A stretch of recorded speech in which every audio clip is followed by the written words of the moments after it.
আমরা কতটা স্টুপিড! আমরা বেঈমান কাফিরকে দেখে আমরা স্টাইলিস্ট হচ্ছি। বেঈমান কাফিরের ঠিকানা কোথায়? জাহান্নাম। আল্লাহ বলছে তাদের জন্য বানাইছে কি? জাহান্নাম। আর আমাদের জন্য আল্লাহ কি বলেছেন? উইদ্দাত লিল মুত্তাকিন, মুত্তাকিনদের জন্য আল্লাহ জান্নাত বানিয়েছে। তাহলে আমাদের জন্য জান্নাত, তাদের জন্য জাহান্নাম। এখন আমরাও তাদের জাহান্নামে যাচ্ছি, কারণ আমরা তাদের সাথে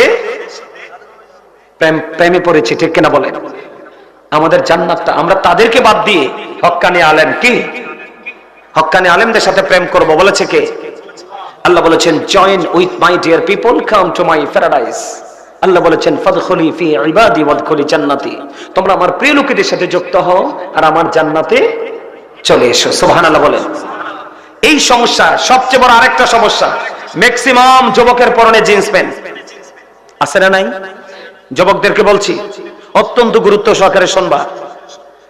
এদিকে কেন জিন্স প্যান্টের কাছে আসতাম? এটা হচ্ছে আমরা মুসলমানের জন্য আরো বড় গজব।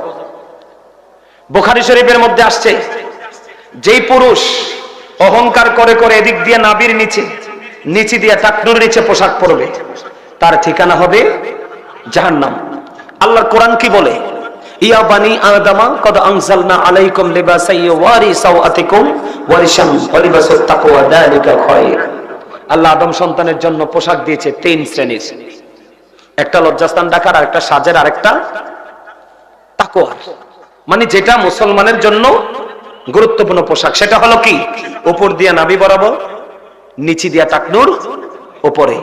উপর দিয়ে থাকতে হবে নাভি বরাবর অথবা নাভির উপরে, নিচে দিয়ে থাকতে হবে টাকনুর উপরে। আবার লুঙ্গি বলেন, প্যান্ট বলেন, পায়জামা বলেন, ট্রাউজার বলেন, যেটাই বলেন, এই কন্ডিশনে পোশাক পরা ইমানদার পুরুষের জন্য ফরজ।